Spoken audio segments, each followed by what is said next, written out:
안녕하세요. 반갑습니다. 유수하입니다.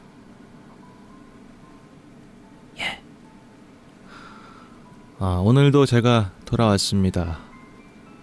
여러분들의 편안한 숙면을 위해서. 예.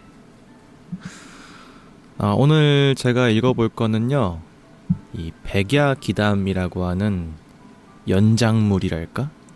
예. 그 뭐냐면은 스레딕이라고 하는 이제 익명 커뮤니티 게시판이 있거든요. 거기에 어떤 사람이 100일 동안 하루에 한 이야기씩 올린 거예요. 그거를 지금 모아놓은 이 글입니다. 그래서 어떤 이야기들이 있는지 여름 특집으로 참 좋을 것 같다 하는 생각으로 가져와 봤습니다. 도입부에 말이 있습니다. 예로부터 숫자에는 모종의 힘이 있다고 여겨져 왔습니다. 서양의 수비학이나 동양의 역학 같은 것만 봐도 숫자 하나하나가 특별하며 그것들이 응집했을 때 특별한 일을 가지게 된다고 믿었죠. 그 중에 하나가 숫자 100입니다. 100은 인류가 가진 숫자의 개념 중에 완성, 그 이상에 달한 숫자죠.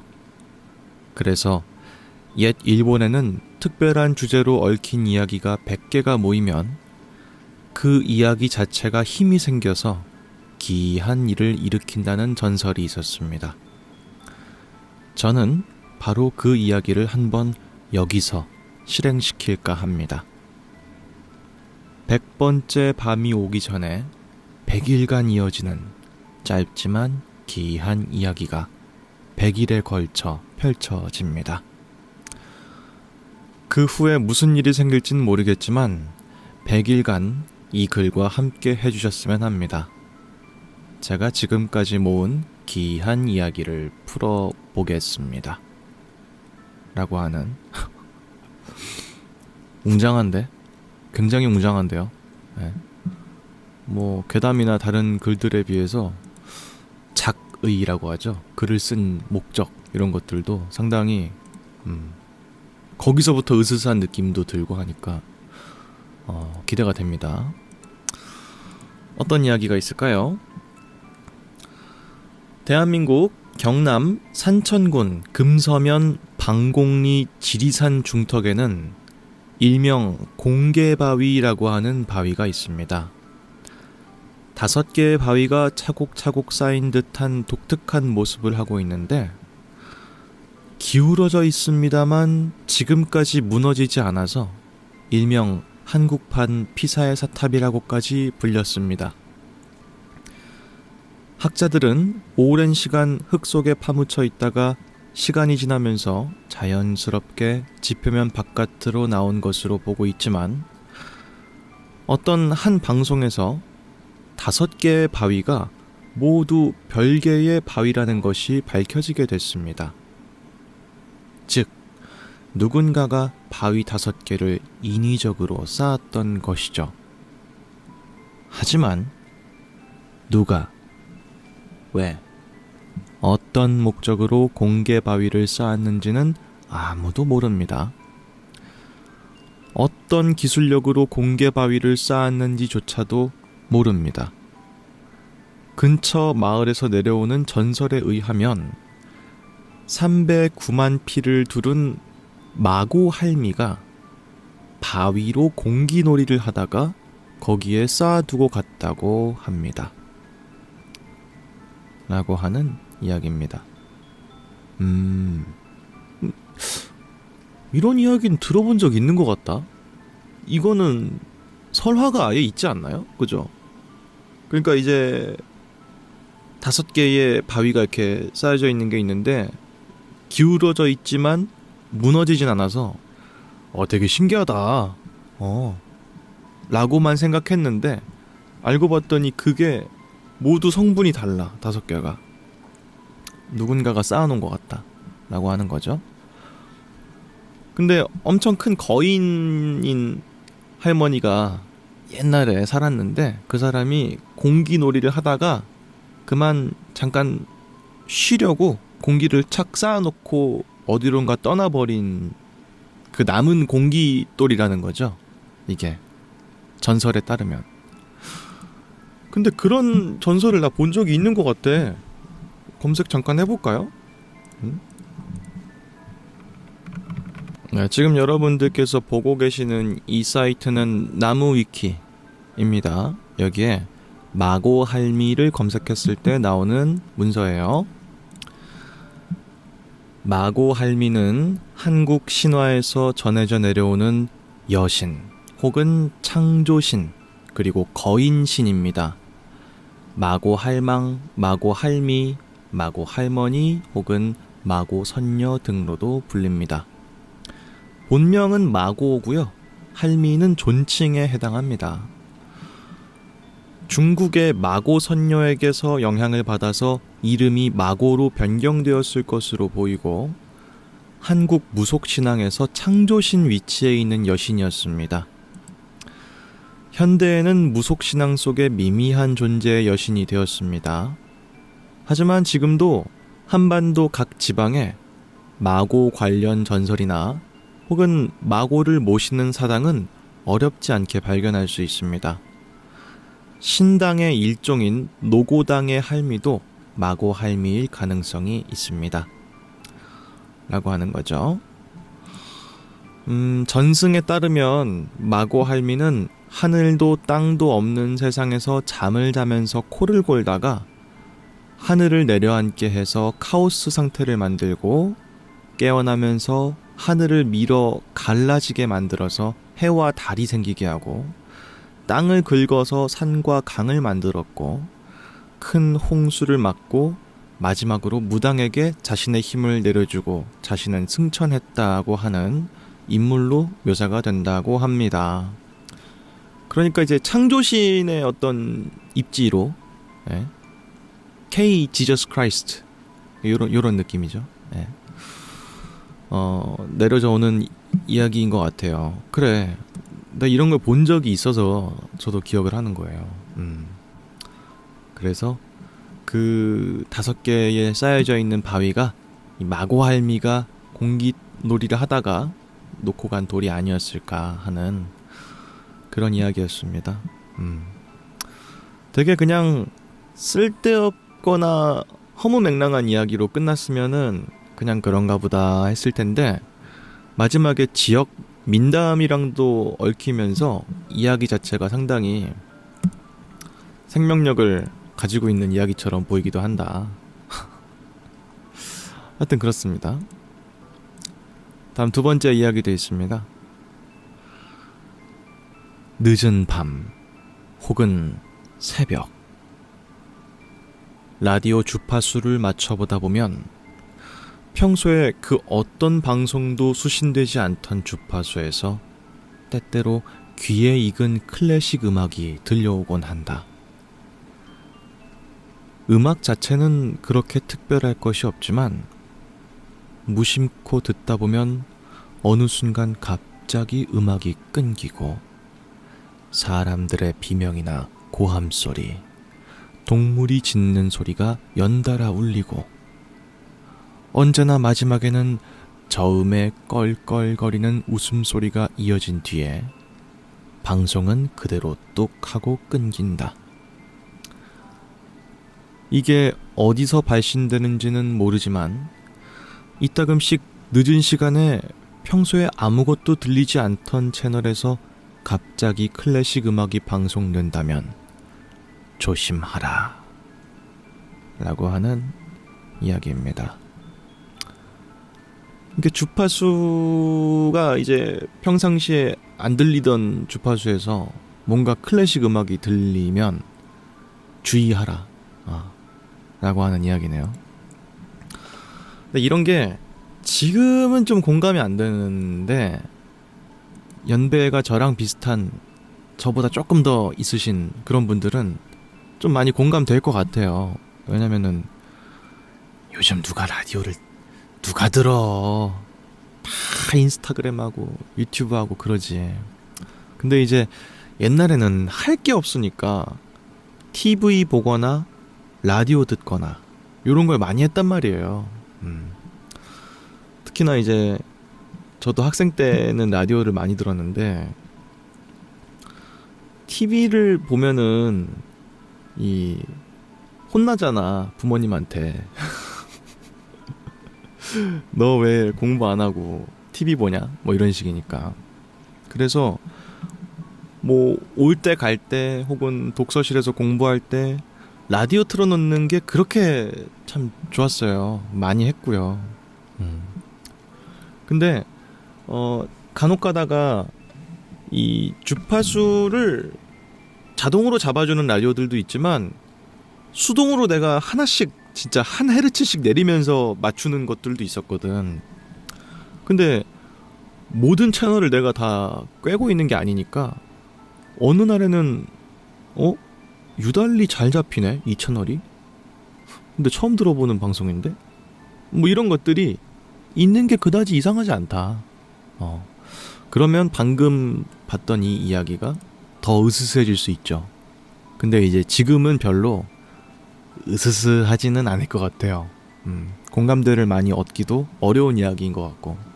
하지만 라디오를 많이 들으신 분들이라면 충분히 으스스하게 느껴질 수 있을 것 같다 하는 생각이 듭니다. 그러니까 이제 지금은 다 이런 유튜브 방송이라든지 팟캐스트 같은 걸로 다 대체가 된 거죠. 옛날에 이 역할을 라디오가 했던 거고요. 그렇습니다. 근데 라디오 참 좋은 것 같아요. 저는 개인적으로 라디오의 시대는 다시 온다. 이렇게 진짜 믿고 있습니다. 왜냐면은 전에도 말씀드린 적이 있는데 영상 미디어 이제 질려. 사람들이 이제 내가 멍청하게 계속 휴대폰만 보고 있는 것도 내가 봐도 느껴지잖아. 되게 시간 낭비하고 있다는 거. 그러니까 귀로만 즐기는 컨텐츠가 더 성장할 것 같다. 이런 생각을 저는 개인적으로 하고 있어요. 그리고 저도 이제 아실라나 모르겠는데 성우지망생이거든요. 이제 9년차 성우지망생인데 제가 성우를 처음에 딱 준비하게 된 계기 중에 하나가 그거였어요. 이 연기자는 모습이 보이잖아요. 어떤 연기를 하는지, 어떻게 생겼는지 이런 게 다 보이니까 상상력을 자극하는 건 좀 부족하거든요. 이미 다 제시를 해주고 있으니까. 근데 오디오 컨텐츠는 내가 다 상상해야 돼. 근데 그게 너무 재밌는 거예요. 그게. 그래서 너무 매력있게 다가와서 그때부터 성우 준비했던 것도 있어요. 말 그대로 차은우 씨는 너무 잘생겼으니까 차은우 씨 같은 역할밖에 못하잖아. 근데 성우는 차은우 씨 역할도 할 수 있고 잘생긴 목소리만 낼 수 있다면, 혹은 할아버지 역할도 할 수 있고 괴물이 될 수도 있고, 이런 게 굉장히 매력적으로 다가왔던 것 같습니다. 여튼 오디오 컨텐츠의 시대는 분명히 온다, 이런 말씀 드리면서 다음 이야기도 한번 읽어보죠.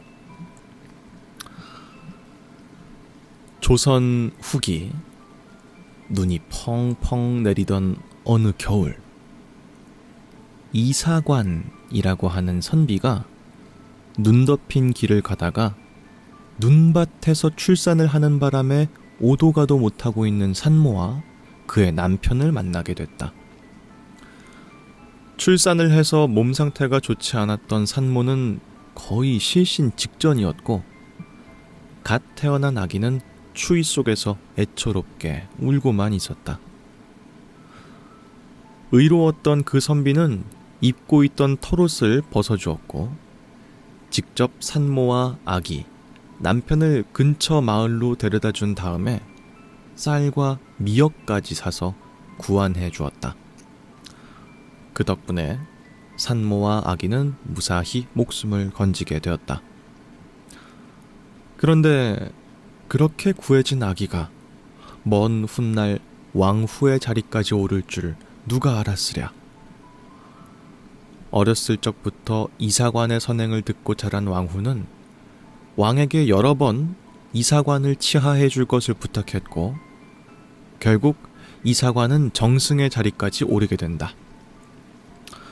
그 왕후는 바로 정순왕후 김씨, 영조의 계비이자 정조의 계조모가 되는 이다. 후에 정조가 사망한 뒤에 어린 나이에 즉위한 순조를 수렴청정하면서 신유박해를 일으키고 세도 정치를 강화시켜서 결과적으로는 조선이 망하고 일제강점기를 유도하게 한 여인이기도 하다. 물론 역사에 만약이란 단어는 없지만 만약 이사관이 조금 무심한 사람이었거나 아니면 그때 그 겨울에 선행을 하지 않았더라면 역사는 어떤 방향으로 흘렀을까? 라고 하는 이야기입니다. 그러니까 이제 어떤 선비가 불쌍하게 그런 불쌍한 상황에 놓인 산모를 도와주게 됐는데 그때 겨우 목숨을 구제당한 그 아기가 나중에 커서 이제 왕후가 됐다는 거죠. 근데 그 왕후가 결과론적으로는 일제강점기를 우리나라가 겪게끔 만든 사람이어서 차라리 그때 안 도와줬더라면 일제강점기를 안 당했을 수도 있었을 텐데 라고 하는 이야기네요. 진짜인지 아닌지는 제가 역사 쪽을 잘 몰라가지고 확언할 순 없습니다만 근데 이런 건 되게 많지 않나요? 네. 그 다 결과론적인 이야기죠. 근데 네. 그 있잖아 히틀러 너무 유명하잖아요. 히틀러가 미대에 붙었더라면 점점점 이러면서 좋은 화가가 됐을 텐데 이런 게 인터넷 밈처럼 돌고 있잖아요. 근데 엄청 많겠죠 그런 게. 그 역사가 참 그런 게 재밌는 점인 것 같아요. 지금 보면 되게 멍청한 짓이고 지금 보면은 왜 저렇게 해서 이렇게 했지? 하는 게 우리는 아주 짧은 이야기로 볼 수 있잖아요. 그 사람들은 몇십 년, 몇백 년에 걸쳐서 한 모든 선택의 결과들을 우리는 A4 용지 반장도 안 되는 그런 걸로 다 볼 수 있잖아. 뭐 신라가 어디를 통치했다. 뭐 이런 식으로. 그게 좀 되게 재밌는 점인 것 같기도 해. 근데 전 개인적으로 교과서에 적힌 이런 얘기들이 막 좀 따분해가지고 역사 별로 안 좋아했습니다. 네. 근데 이런 이야기들이 교과서에 있으면은 좀 더 재밌게 공부했을 것 같기도 하고 그래요. 하여튼 그렇습니다. 이상한 게 또 뭐가 있을까요? 글쎄 예시를 들자면은 흥선대원군도 막 쇄국정책하고 막 그랬잖아요. 하지 말지. 하지 말지. 그때 개항했으면은 우리나라도 좀 되게 강대국 될 수 있었을 텐데 뭐 이런 생각 들기도 하고 아니면은 뭐 나당연합 이런 거 하지 말지. 그때 왜 빌미를 줘가지고 막 이런 식으로 역사에서 뭐 이런 일들은 수도 없이 많겠죠. 근데 좀 궁금하다. 이 사람 진짜인지. 그죠? 이름이 뭐였죠? 정순왕후 김씨. 검색해 보겠습니다. 지금 정순왕후 김씨에 대한 나무위키 문서를 보고 있거든요. 근데 여기에 여담 항목에 이 이야기가 있어. 정순왕후가 태어날 당시에 부친인 김한구가 아내를 가마에 태우고 친정에 가고 있었는데 눈 덮인 벌판 한가운데서 아내가 출산하는 바람에 오도 가도 못하고 있었다.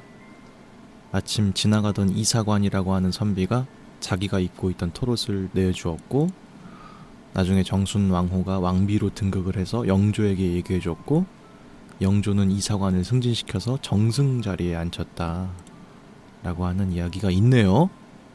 실제로. 오 마이 갓. 그래요. 뭐 이 사람이 일제강점기를 맞게 한 결정적인 요인은 아니었겠죠. 근데 역사라는 게 다 그런 식이니까 조금만 선택들이 모여서 거대한 하나의 길을 가게 만드는 거니까. 이 사람을 그때 그 선비가 안 살렸다고 해서 일제강점기가 안 오고 뭐 그러진 않았을지도 모르겠습니다. 하여튼 뭐 그런 이야기였네요. 재밌네. 흥미롭네요. 사실은 이 다른 로어들보다 요게 좀 재밌는 게 굉장히 좀 우리에게 익숙한 개념들이라서 재밌네요. 네. 여태까지 알아봤던 로어들은 죄다 막 일본, 영국, 미국 막 이런 거에서 그다지 안 와닿았는데 요건 되게 와닿네. 그죠? 여튼 다음 이야기도 있어요. 풍수지리학적으로 터라고 하는 것은 그 쓰임새가 다양하다. 집터, 우물터, 절터, 궁궐터 등등등. 그 위에 뭘 지어도 상관없는 터가 있는 반면에 터가 가지고 있는 기운 자체가 너무 강해서 제한된 용도로밖에 쓰이지 못하는 터도 있다. 그 중에 하나가 무덤터인데 말 그대로 무덤을 쓰기에는 최적의 터지만 그 외의 용도로는 아무것도 할 수 없으며 괜히 다른 것을 지었다가는 큰 화를 입을 수도 있다.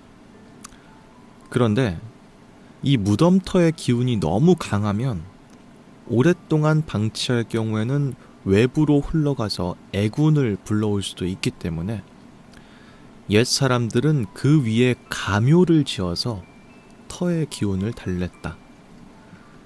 비석도 봉분도 없이 그냥 덩그러니 무덤 형식만 갖춰서 터의 기운이 삿된 일을 불러오지 않도록 막은 것이다.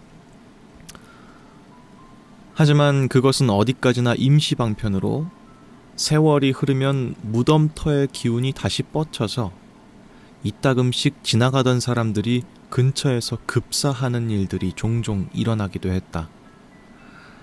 이는 터 자체가 누군가를 죽여서라도 자신의 쓰임을 다하고 싶어 하기 때문이다. 만약 산이나 들을 지나가다가 비석도 봉분도 없이 혼자 덩그러니 남아있는 무덤을 본다면 한 번쯤 눈여겨보길 바란다. 라고 하는 이야기입니다. 그러니까 이제 터, 양기, 음기 뭐 이런 거 있잖아. 근데 그 중에서 음기가 아주 강력한 곳은 무덤으로만 써야 되는데 그 곳을 꼭 무덤으로만 쓰고 싶진 않을 수도 있잖아.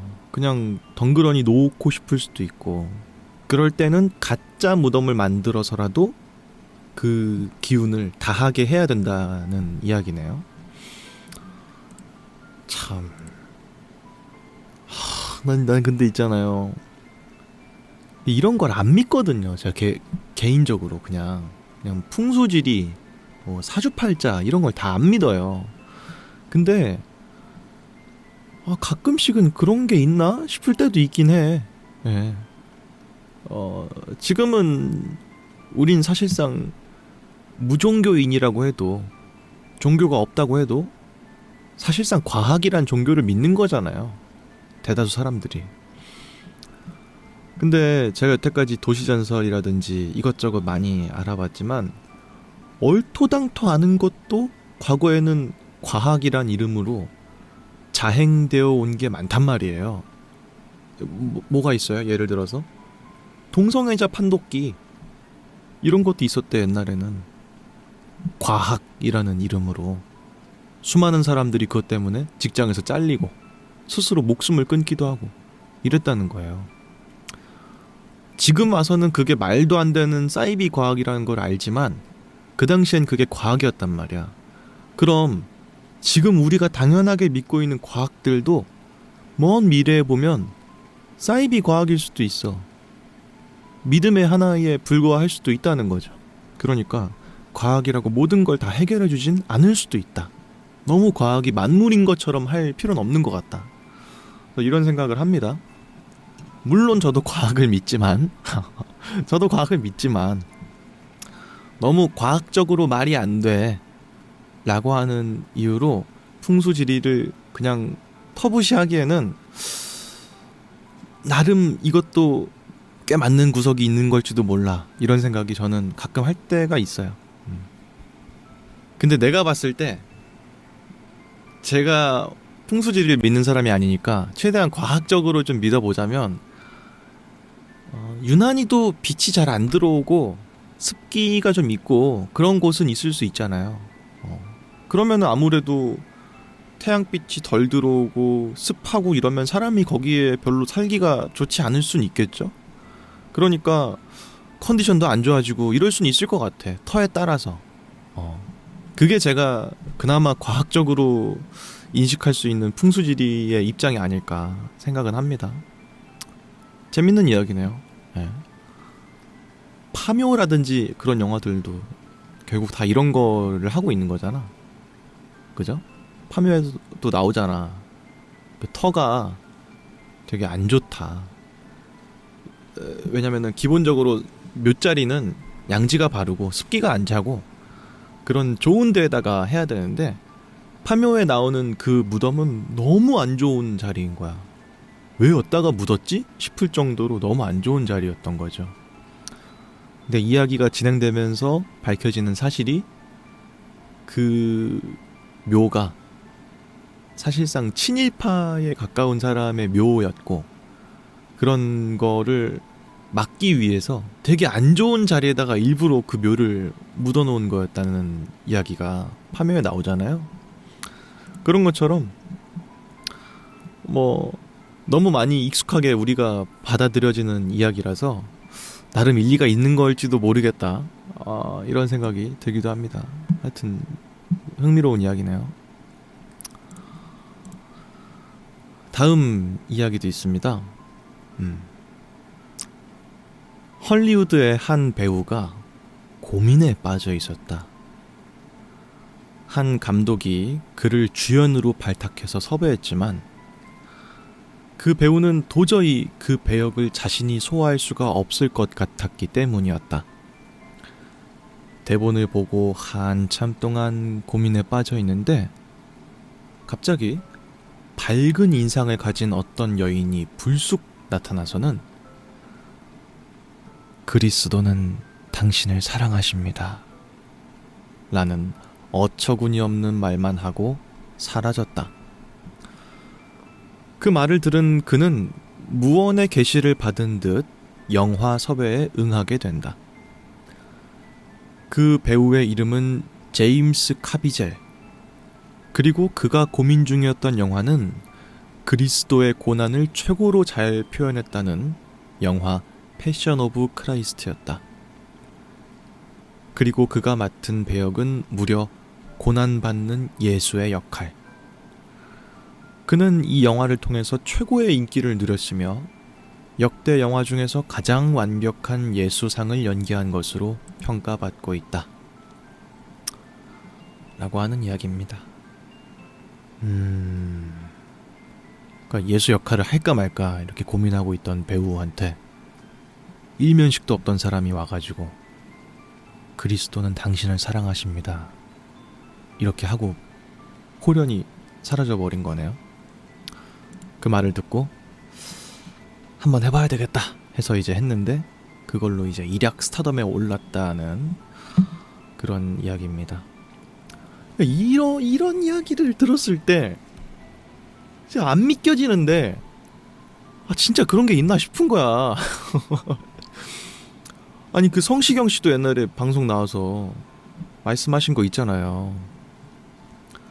그때는 가수를 꿈꾸던 때도 아니었고 그냥 재수를 하셨던 때였대. 왜냐면 성시경 씨가 삼수인가를 하셨거든요. 그래서 그때는 막 100kg가 넘고 막 돈도 없고 막 그래서 바닷가에서 혼자 소주를 이렇게 마시다가 어떤 점 봐주시는 분이 와가지고 점 좀 봐주겠다 막 그랬다는 거야. 근데 그 당시에는 그런 게 많았대요. 예, 바닷가나 이런 데에서 점 봐주시는 사주 하시는 분이 와서 돈 받고 그냥 덕담이라든지 이런 거 해주시고 가는 일들이 옛날엔 많았대. 성시경 씨도 이제 소주도 많이 먹었고 취했으니까 그래 한번 드러나 봅시다 제 미래에 대해서 하면서 들었는데 그 사람이 가수가 될 거라고 했다는 거야. 사주 보시는 그분이. 근데 그때 성시경 씨는 가수를 아예 꿈꾸는 사람도 아니었고, 그리고 보통 액면가로 판단할 수밖에 없잖아. 근데 누가 봐도 가수처럼 생겼으면 나라도 가수 될 거예요 이렇게 할 수 있을 건데, 당시에 성시경 씨는 상황이라든지 외향이라든지 이런 게 전혀 가수가 될 그런 게 아니었는데도 그 사람은 성시경 씨한테 가수가 될 거라고 말을 했다는 거야. 그 당시에는 성시경 씨가 속으로 엄청 웃었는데 나중에 가수가 된 다음에는 그 사람을 꼭 다시 한번 만나 뵙고 싶다 뭐 이런 식의 얘기를 한 거를 본 적이 있었거든요. 그런 거 보면 너무 신기한 거야. 예. 그 옛날에 이동진 평론가님도 그런 걸 했었대. 근데 이동진 평론가님은 서울대 종교학 학사신가 그러시거든요. 그래서 그런 막 민담 설화 막 이런 것도 안 믿으실 분인데도 불구하고 점쟁이가 말씀하셨대요. 그렇게 당신은 나중에 넥타이를 매지 않을 직업을 할 거다. 나중에 이동진 평론가님도 다시 한번 뵙고 싶다 이런 말을 하신 적이 있거든요, 방송에서. 그런 거 보면은 그런 게 어딨어 싶다가도 진짜 있나 싶은 거야. 참 신기해요. 점 한번 봐야 되나? 안 본 지 좀 됐는데 나중에 한번 좀 보겠습니다. 어쨌든 그런 이야기였고요. 다음 이야기도 있습니다. 러시아의 작은 마을에 유명한 점성술사가 살고 있었습니다. 점성술사는 미래를 보는 능력이 있다면서 항상 자신했는데 그는 평소에 자잘한 일은 물론 큰 사건도 곧잘 알아맞혔습니다. 그런데 어느 날 무슨 바람이 불었는지 점성술사는 자신의 능력으로 세상의 종말을 보겠노라며 호언장담을 했습니다. 그리고 세상의 종말을 보기 전까지는 누구도 만나지 않겠다면서 자신의 집에 틀어박혔습니다.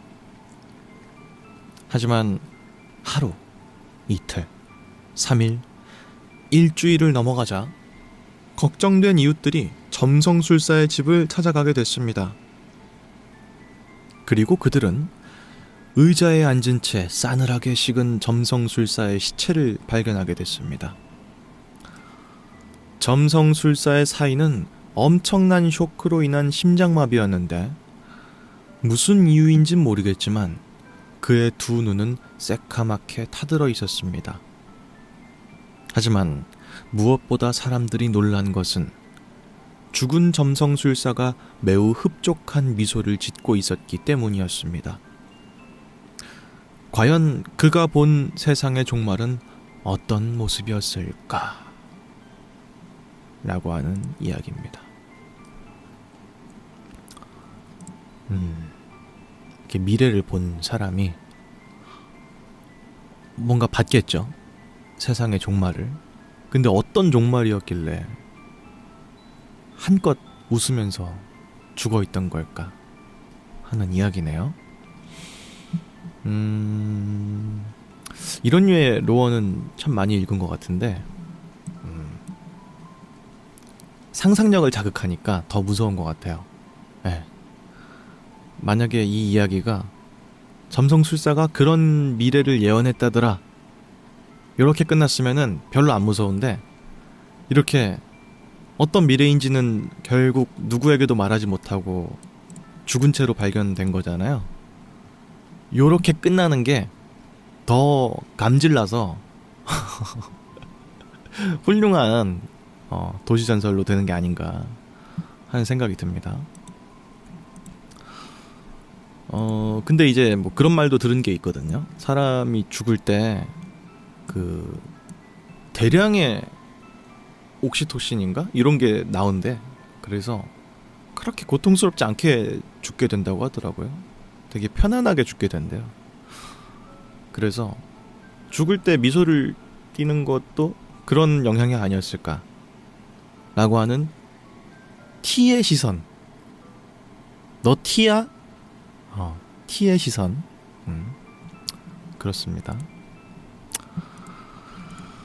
다음 이야기도 있습니다. 미국의 한 화랑에서 있었던 이야기다. 어떤 괴짜 예술가가 있었는데 그는 평소 독특한 예술 작품을 만들기로 유명했다. 워낙 그의 미술 세계가 마이너한지라 그를 지원해주는 사람은 극히 소수였다. 다행인지 어떤 부자가 그의 작품을 마음에 들어했기 때문에 그는 자신의 작품을 마음껏 그려낼 수 있었다. 그런데 그 부자가 어느 날 예술가에게 작품 부탁을 했다. 자신의 심장을 오싹하게 얼어붙게 할 그런 작품을 그려달라고 한 것이었다. 예술가는 고심하더니 한 가지의 조건을 달았다. 첫 번째, 주위를 어둡게 하고 혼자 볼 것. 두 번째, 일단 동봉된 편지로 작품의 제목을 먼저 볼 것. 부자는 그에 응했고 예술가는 그에게 액자 하나를 보낸다. 그런데 그 다음날 부자는 서재에서 심장마비로 죽은 채 발견된다. 동봉된 편지 안에 있던 작품의 제목은 당신의 마지막 모습. 사람들은 무슨 기괴한 작품을 보냈을까 궁금해서 부자의 서재를 뒤졌지만 발견된 것은 깨진 거울 조각밖에 없었다고 한다. 라고 하는 이야기입니다. 뭘까? 이해가 잘 되진 않습니다만 그냥 자신의 모습만 보인 건 아니었겠죠. 그 거울에서. 게다가 이제 어둡게 하고 혼자 볼 것이라는 걸 달았으니까 아마 평범한 거울 조각처럼 보이지만 방 컨디션을 어둡게 하고 혼자 보면 뭔가 다른 게 보일 수도 있는 작품이 아니었을까 하는 생각이 들기도 합니다. 재밌네요. 네, 이런 거는 이제 익숙히 봐왔던 로어의 모습이라서 낯설지가 않네요. 다음 이야기도 있습니다. 아기는 태어나서 아동으로 성장하기까지 초기에는 별 특성을 보이지 않고 순하게 자라다가 갑자기 성격이나 특성이 발현되면서 개개인의 차이를 보인다. 그런데 순하게 자랄 시기에 말을 배우면 종종 우리가 이해하기 힘든 개념의 말을 할 때가 있다. 그때는 흘려듣지 말고 조금은 귀를 기울여보자. 그것은 그들이 기억하는 저 너머의 이야기일 수도 있다. 그 시기가 지나면 아기는 자신이 가지고 있던 기억은 모조리 잊어버리고 지금 이곳에 완전히 고정되어 버린다. 그러면 놀랍게도 본인이 했던 말조차 잊어버리게 된다. 이제 이곳에 남게 된 아기에게는 더 이상 저 너머의 기억이 불필요하기 때문이다. 라고 하는 이야기입니다. 요 이야기도 많이 봤던 것 같아요. 네. 그래서 말 배운 지 얼마 안 된 아이한테 뭘 물어보면 아기가 답해준다라고 하는 이야기가 꽤 유명하지 않나요? 저희 부모님도 옛날에 저한테 많이 물어봤던 것 같아요. 이런 거. 그러니까 수아야, 엄마 뱃속에 있을 때 뭐 했어? 뭐 이런 식으로 물어보는 거 있잖아. 그게 지금의 개념, 이 사회적인 개념이 아직 이 아이에게 물들어 있지 않을 때에 물어보면은 이전에 있던 기억을 말해준다는 거야. 되게 많을걸요? 이런 거? 질문들이? 예를 들어서 뭐 개똥아, 너가 엄마 뱃속에서 나올 때 문 열고 나왔어? 문 닫고 나왔어? 이런 질문도 있다고 해요. 문을 닫고 나왔다고 하면 더 이상 이제 그 가정에 자식이 안 생기는 거고, 문을 열고 나왔다고 하면은 또 다른 자식이 생긴다 라고 하는 것도 있고요. 하여튼 뭐 그런 도시 전설이죠. 예. 근데 참 재밌는 것 같아, 확실히. 실질적으로 재밌는 것 같아요. 이 아기의 시선이 때묻지 않았달까? 그런 게. 저 옛날에 말씀드린 적 있던 것 같은데, 실제로 이 뇌가 점점 발달하면서 어떤 능력 같은 것들이 좀 더 부과가 되는 거란 말이에요. 인간은 원래. 그래서 9세 미만인가? 정확히 나이가 기억 안 나는데 공간지각 능력이 실제로 애기들은 없어. 그래서 이거 있잖아요. 까꿍 까꿍 이렇게 하는 거 있잖아요. 이게 괜히 하는 게 아니야. 얘네들은 자기 눈앞에 안 보이면은 그게 실제로 없어졌다고 생각한대. 자세한 기억이 안 나는데 저도 옛날에 학교에서 배운 게 있었는데요. 나이 먹었더니 기억이 안 나가지고. 아기의 시선. 자, 지금 여러분들이 보고 계시는 이 사이트는 위키피디아 영문 문서입니다. 여기에 객체 영속성이라고 하는 문서가 있거든요. 이 객체의 영속성은요, 물체를 감지할 수 있는지 여부가 그 물체의 존재 여부에 영향을 미치지 않는다는 것을 의미한다라는 겁니다.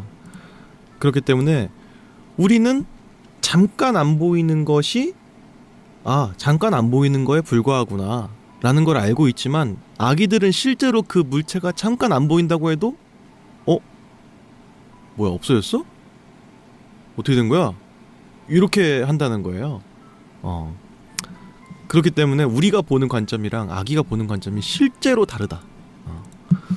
그게 좀 떠오르기도 하는 이야기였습니다. 근데 그거를 사람들이 이런 개념을 몰라도 까꿍 이렇게 하잖아. 재밌는 것 같아요, 그런 게. 체득되어 온 어떤 그런 거, 아무도 시키지 않아도 해오는 그런 아기와의 교감, 이런 거 있잖아요. 흥미로운 것 같습니다. 뭐 다음 이야기도 있습니다. 전남 순천에는요, 회룡리라고 하는 마을이 있습니다.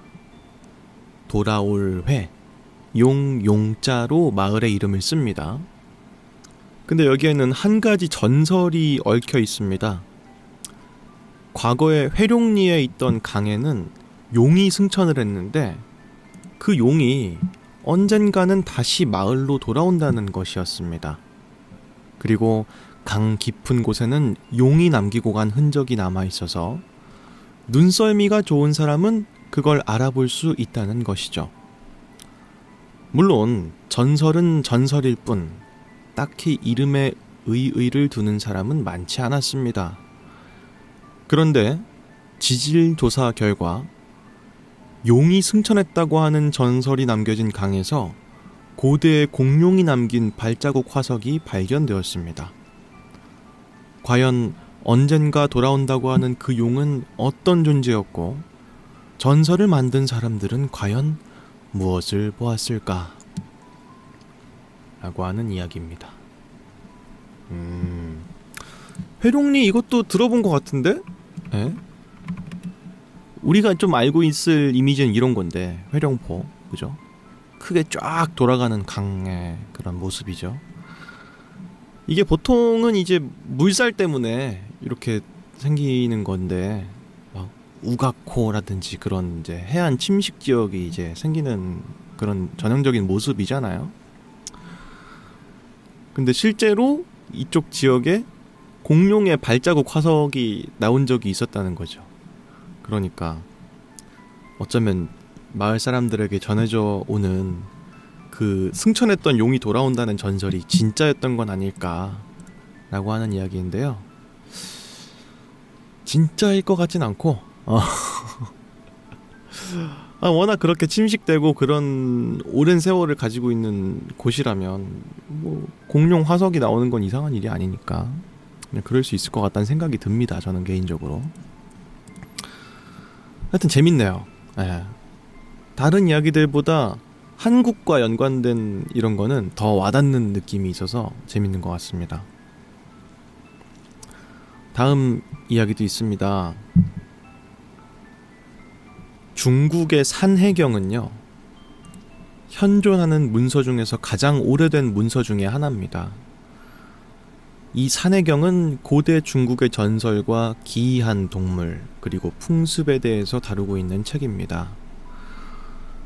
우리가 흔히 알고 있는 중국의 상상의 동물들은 대부분 이 산해경에 기록된 것입니다.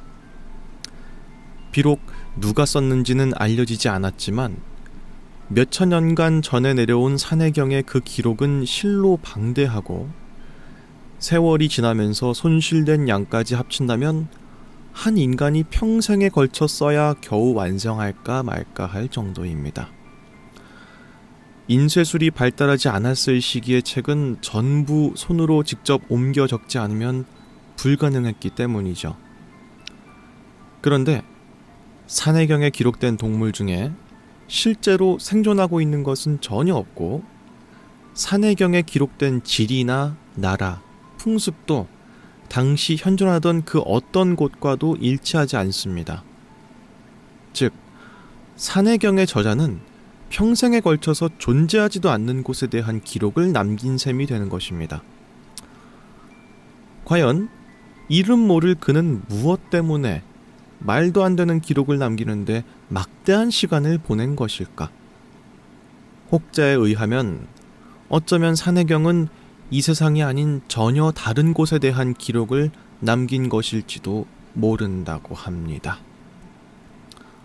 라는 이야기입니다. 네. 그러니까 이제 가장 오래된 책 중에 하나인 산해경은 양이 너무 방대해서 일생에 걸쳐서 사람이 쓰기에도 정말 어려운 정도의 방대한 양인데, 그 산해경에 나오는 모든 생명체나 지역 이런 게 전부 중국의 어디와도 맞닿아 있는 게 없어. 그러면은 그 사람은 평생에 걸쳐서 없는 얘기를 지어냈다는 게 되니까 그 좀 이상하잖아.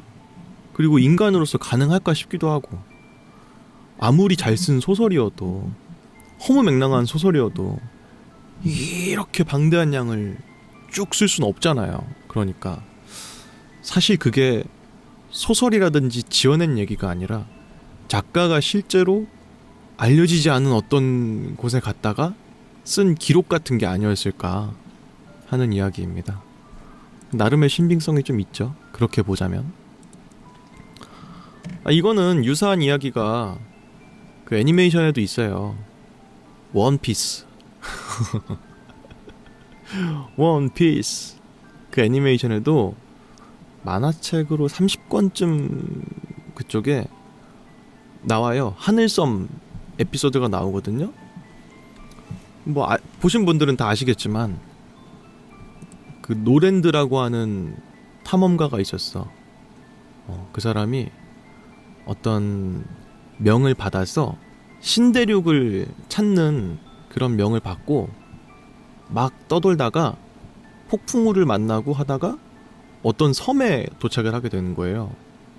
근데 그곳의 원주민들이 뭐 하는 패턴 아니면 생존하고 있는 생물체들 이런 게 다 너무 처음 보는 것들인 거야. 그래서 대단한 발견을 했다 이 생각이 드니까 본국으로 돌아가서 이 사실을 알려야 되겠다 라고 해서 다시 본국에 돌아간 거죠.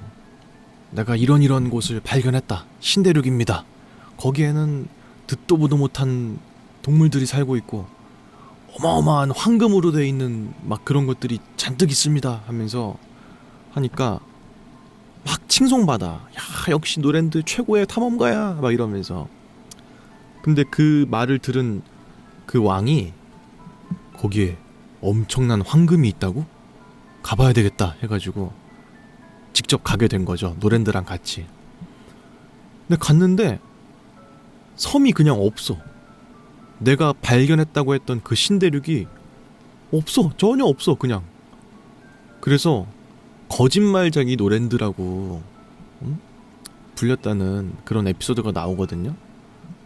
근데 원피스에서는 그게 어떤 이야기인지 나중에 밝혀지게 되는데 그 섬에 엄청 큰 그런 게 땅에서 뭔가 치솟아가지고 섬이 하늘로 쭉 올라가 버린 거야. 그 섬만. 그래서 하늘섬이에요. 하늘에 있는 섬이에요. 거기는 대륙 자체가 떠 있는 섬인 거죠. 그래서 노랜드가 갔을 때 하늘에 올라가 버렸으니까 그 섬이 없어진 것처럼 보였던 거지. 그런 에피소드가 중간에 나오거든요. 산해경 같은 것도 어떻게 보면 그런 거였을지도. 예. 모종의 사고로 전혀 다른 알려지지 않은 곳에 가버린 어떤 탐험가의 이야기일 수도 있겠다 하는 생각이 듭니다. 근데 이런 거에 대한 믿음이 있잖아요. 지금은 찾아볼 수 없는 어떤 지역이 있다는 거에 대한 믿음, 이런 거는 되게 많은 것 같아요. 뭐 아틀란티스라든지 이런 것도 그렇고 엘도라도 뭐 이런 거 있지 않습니까? 항상 그런 데는 금은보화가 가득하더라 뭐 이런 식이지. 재밌습니다. 그런 이야기들이 많다는 건 결국 누구든지 쉽게 떠올릴 수 있는 생각이다. 이 개념이 어딘가에는 우리가 전혀 모르는 지도상에도 표시되어 있지 않은 그런 게 있을지도 모르겠다라는 생각이 아주 흔한 생각이다라는 방증이기도 한 것 같습니다. 다음 이야기가 있습니다. 루시드 드림이라는 말을 한 번쯤은 들어봤을 것이다. 흔히 자각몽이라고 불리는 이 꿈은 꿈속에서 자신이 꿈을 꾸고 있다는 것을 자각하는 것을 말한다. 자각몽을 잘만 조종하면 상상한 대로 꿈을 유도할 수 있기 때문에 어찌 보면 정말 즐거운 일이라고도 할 수 있다. 하지만 이 루시드 드림에도 딱 한 가지의 금기가 있다. 절대 자신이 죽는 것을 상상해서는 안 된다. 라고 하는 이야기입니다. 그렇군요. 생각해 본 적이 없네. 자각몽 이런 거 옛날에 좀 유행하지 않았나요? 자각몽 꾸는 법 막 이런 식으로. 이 관련된 음원 같은 것도 있던 것 같아. 루시드 드림 꾸는 주파수 뭐 이런 거 있잖아요. 근데 나는 개인적으로 언젠가는 이런 게 될 것 같기도 해요. 네. 그러면은 사람들이 꿈에서 안 깨어나고 싶어 하겠죠? 점점 그런 시대가 올 것 같습니다. 아니 그 매트릭스도 좀 비슷한 얘기 아니에요? 영화 매트릭스? 사람이 꿈을 꿀 때에 생성되는 그 에너지가 있는데 그 에너지가 굉장히 폭발력이 있고 자원으로 치면 굉장히 큰 에너지 자원이라는 거야. 그래서 기계 문명이 인간들을 다 재워. 깨어나지 않는 꿈의 상태에서 계속 꿈을 꾸게끔 만드는 거죠. 무수히 많은 인간들을. 그렇게 생성되는 꿈의 에너지를 통해서 이제 연료로 쓰는 거죠. 그러다가 네오라고 하는 사람이 그 꿈에서 깨어나면서 기계 문명이랑 전투를 벌이는 얘기가 매트릭스잖아요. 근데 매트릭스 뭐 2편, 3편, 4편은 뭐 별로고 1편이 제일 재밌는데 그 1편에 그런 얘기가 나와. 꿈인 걸 아는데 너무 행복하고 그런 꿈. 그걸 꿀래 아니면은 진짜 시궁창보다 더한 현실을 살래. 이랬을 때 꿈을 선택하는 인간들이 나오거든요. 나는 그게 근데 딱히 멍청하다고 생각하지 않았어. 행복한 선택 아닌가? 응? 어쨌든 꿈을 꾸는 동안에도 더 행복할 수 있다면 현실보다 선택할 것 같아요. 네. 그지? 현실보다 꿈이 낫다고 생각하는 사람들도 있을 거 아니야. 왜 공감이 좀 되냐면은 제가 군대에 있었을 때 그 해안 경계 부대 출신이거든요. 제가 해안 GOP. 그 12시간씩 그 근무하고 12시간 쉬고 이거 계속 반복이었어요. 근데 어떤 사람들은 그게 좀 개꿀 아니에요? 이런다? 12시간 자고 12시간 일하는 거니까 개꿀이네요? 이러는데 이교대 하면요 사람 돌아요. 진짜로 돌아버려요. 심지어 나는 야간 상황병이었단 말이야.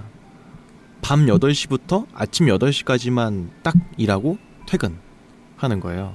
그러니까 해를 볼 일이 없는 거야. 8개월 동안 해 뜨면 딱 나 퇴근이니까. 그러니까 주말도 없이 매일매일 반복하는 거거든요. 미치겠는 거야. 인생에 재미가 하나도 없는 거예요. 그때 제가 뭘 많이 했냐면은 현실 부정을 많이 했어. 이 지금의 현재는 너무 고통스러우니까 현재를 잊고 싶은 거야. 그래서 계속 뭘 했냐면은 책 읽기 이런 걸 많이 한 거야.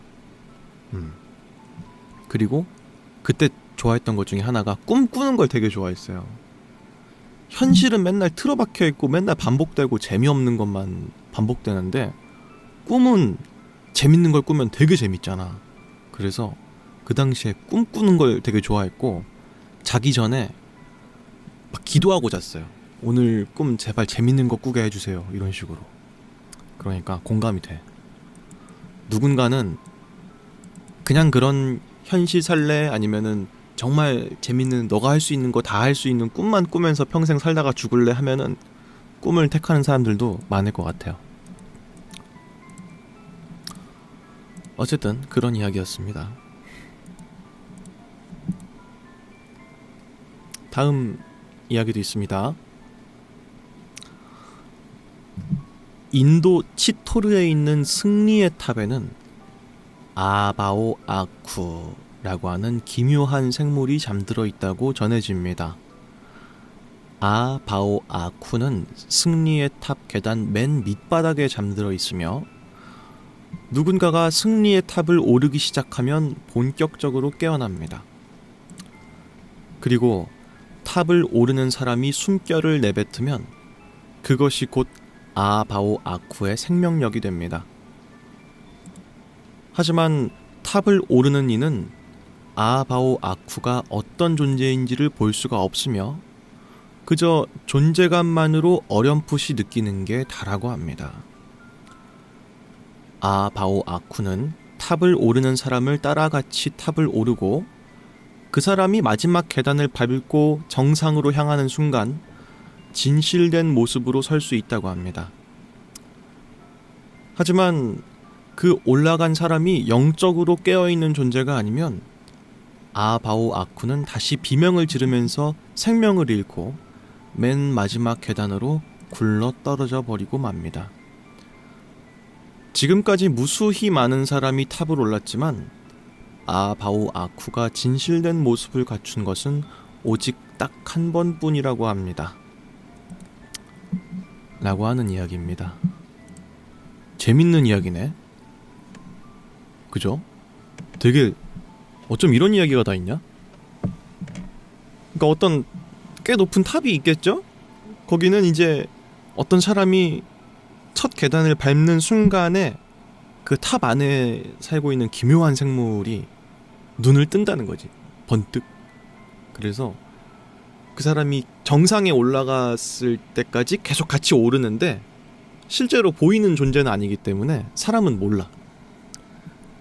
근데 그 정상에 사람이 올라갔을 때 마지막 계단을 딱 밟고 탁 섰을 때 그 사람이 영적으로 깨어있는 존재면은 그 아바오 아쿠라고 하는 생물도 생명력을 갖고 이제 현생으로 모습을 드러내는데, 그 올라간 사람이 정신적으로 깨어있지 않은 사람이라면은 생명력을 잃고 다시 떨어진다는 이야기잖아요. 어떻게 이런 생각을 했어? 그럼 그 탑 안에서 아바오 아쿠는 무한한 굴레를 굴리고 있겠네요. 그죠? 영적으로 깨어있는 사람이 나타나기를 간절히 바라면서 끝나지 않는 싸움을 계속하는 거죠. 그 친구는 어떤 유적지에 있기 아주 좋은 이야기인 것 같다. 그죠? 혹시 내가 영적으로 깨어있는 사람일지도? 라는 생각을 하면서 탑을 오르기 되게 좋잖아요. 되게 재밌는 이야기네요. 유사하게 떠오르는 이야기가 없다. 이거는 뭐 엑스칼리버? 이 정도? 그냥 그 꽂혀있는 그 칼을 뽑는 사람이 그 칼의 주인이다, 뭐 이런 이야기가 있잖아. 그 정도? 다른 건 떠오르는 게 없는데 되게 재밌다. 다음 이야기도 있습니다. 이건 이제 오늘의 마지막 이야기예요. 대한민국 전남 장흥 유치면의 지명은 독특한 것으로 유명했습니다. 물길이 닿지 않는 첩첩산중에 있음에도 불구하고 마을 앞에는 배바위가 있고요. 이 말고도 돛대바위, 선착들 등등 마치 바다나 물가에 어울리는 지명이 아주 오래전부터 전해 내려왔기 때문입니다. 이에 마을에는 한 가지 전설이 내려오고 있는데, 언젠가 배바위 아래까지 물이 찰 때가 올 것이고 마을 주민들은 그때 보물을 가지고 배를 탄 채 마을을 떠나게 될 것이라고 하는 전설입니다. 2009년 유치면 일대가 댐 개발지로 선정되면서 마을은 수몰돼서 배바위까지 물이 차게 됐고, 마을 주민들은 막대한 보상금을 받은 채 마을을 떠나게 됐습니다. 그 옛날 누군가의 전설은 곧 마을 주민들을 위한 예언이 아니었을까 라고 하는 이야기입니다. 와, 이거는 기가 막히는데? 떡밥의 회수와 기승전결이 완벽한데요? 네, 제가 최근에 읽었던 로어 중에서 거의 최고인 것 같습니다.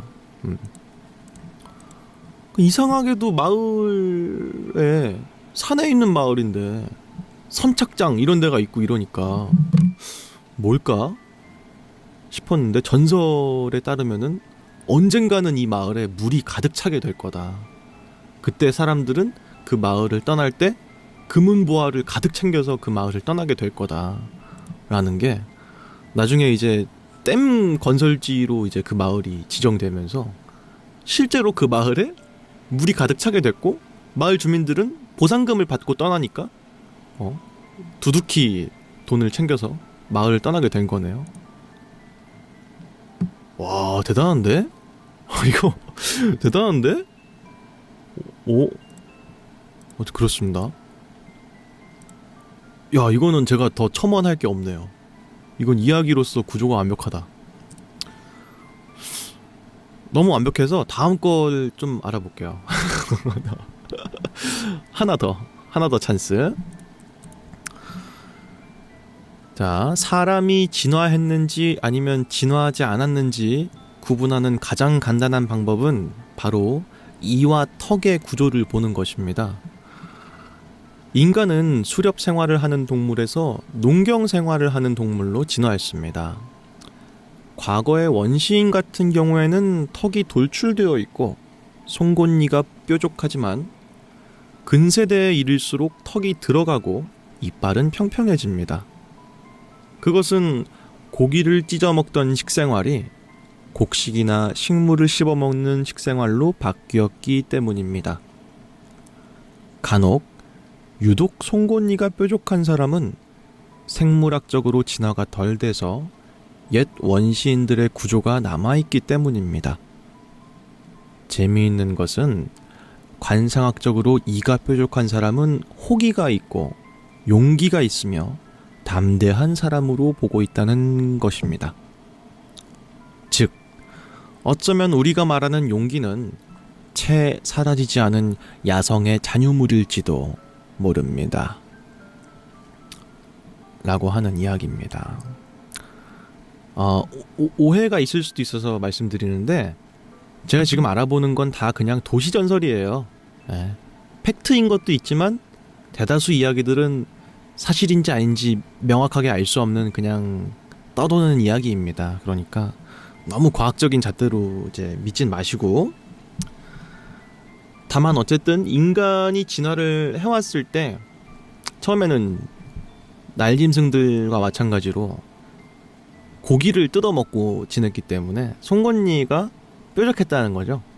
근데 진화를 거듭하면서 결국은 날고기보다도 곡식들 위주로 먹게 되다 보니까 곡식을 씹기 편한 평평한 이로 진화를 했다는 거야. 다른 생물들과 다르게. 근데 간혹 가다가 사람들 중에서도 송곳니가 뾰족한 사람들이 있는데, 그런 사람은 야생성이 좀 남아있는 사람일 수 있다는 이야기인 거고, 더불어서 관상학적인 개념으로 봤을 때 송곳니가 뾰족한 사람은 용기가 있고 야망이 있다, 뭐 이런 식으로 해석이 된다는 거죠. 그래서 어쩌면 송곳니가 뾰족한 사람은 야성이 남아있는, 야생성이 살아있는 사람일 수도 있다는 그런 이제 로어입니다. 오해하지 마시고요. 관상이라, 관상도 전 잘 안 믿는데, 관상도. 근데 참 신기하지? 신기해. 그렇게 생긴 사람은 그런 행동을 해요. 근데 서순이 바뀐 걸 수도 있어요. 네. 그런 짓들을 하니까 그런 얼굴을 가지게 된 것이다, 뭐 이런 걸 수도 있는데, 생긴 대로 사는 것 같은 느낌도 드니까 관상이 이제 신뢰가 또 갈 때가 가끔씩 있죠. 네. 여러분 절 보세요. 딱 봐도 그냥 그거잖아. 할 말 잘 못하고 방에 처박혀 있는 거 좋아하고 안 나대는 거 좋아하고 그런 사람처럼 딱 봐도 보이잖아. 근데 제가 좀 어렸을 때를 생각해보면은 막 일진되는 친구들 있잖아요. 상상이 안 될 때가 있어. 쟤는 일진이 아닐 수가 없다, 마스크만 봐도. 이게 비하 발언이 아닙니다. 이게 제가 막 중학교, 고등학교 이럴 때 당시에는 사람을 볼 때 남중남고 출신이다 보니까 전투력 측정을 빨리 해야 돼요. 상대방이 강할 것인지 약할 것인지 판단을 빨리 해야 되거든요. 근데 100이면 100 거의 다 맞아. 그 전투력이, 관상으로 보는 전투력이 거의 다 맞아요. 저는 전투력이 0이었죠. 저는 뭐 NPC 같은 느낌이었는데, 노는 친구들은 100이면 100 다 맞아. 그 관상이 참 신기해. 굉장히 결정론적인 시각이죠. 예. 생긴 대로 성격이 정해지고 이런 건 말이 안 되지. 하지만 재미있는 것 같다. 어쩔 때 보면 약간 나름 일리가 있어 보이기도 하고. 근데 내가 봤을 때는 그런 것 같아요.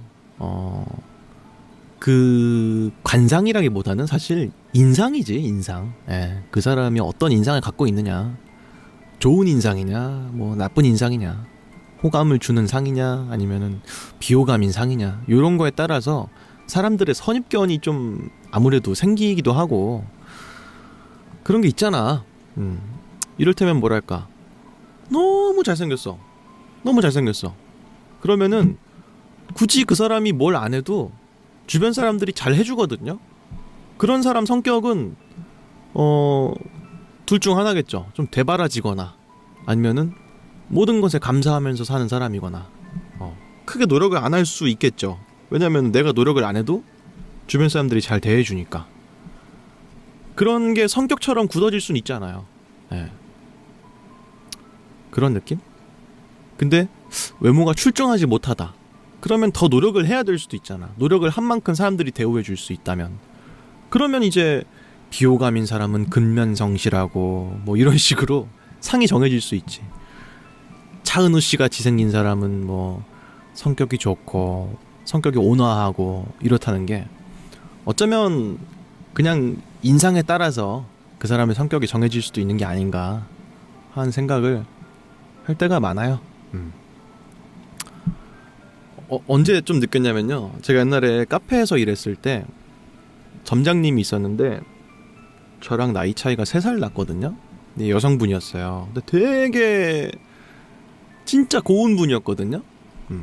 누구한테 물어봐도 그냥 예쁘다라는 말을 무조건 들을 수밖에 없는 사람이었어. 근데 그게 느껴지더라고. 아, 이 사람 되게 사랑받고 자랐겠다. 이런 거 있잖아요. 그러니까 누구한테든 간에. 그러니까 고우시니까 주변 사람들이 다 친절하게 잘해줄 거 아니에요. 그러니까 그 사람도 커가면서 막 나쁜 마음을 먹거나 아니면은 조급해지거나 그런 성격이 아닌 거야. 온화하고 웬만하면 좋게 받아들이려고 하고 그런 성격이 된 것처럼 보이시더라고요. 그런 걸 봤을 때 인상 때문에 결국은 성격이 정해지는 것처럼 보이기도 한다. 그 사람이 만약 그렇게 안 생겼더라면 그런 성격이 아니었을 수도 있겠다. 이런 생각을 좀 하게 됐어요. 저도 그런 게 뭐 있겠죠. 이렇게 생겼기 때문에 이런 성격을 갖게 된 거일 수도 있으니까. 하여튼 재밌는 이야기네요. 그래서 지금 100가지 이야기 중에서 14번째까지 읽었거든요. 가야 할 길이 멀다. 지금 1시간 좀 넘게 읽었는데 가야 할 길이 멀다. 이런 말씀 드립니다. 나머지 이야기는 또 다음 시간에 또 이어서 읽어보도록 하겠습니다. 지금까지 저는 유수하였습니다. 그러면은 다음 영상에서 또 에스더 뵙죠.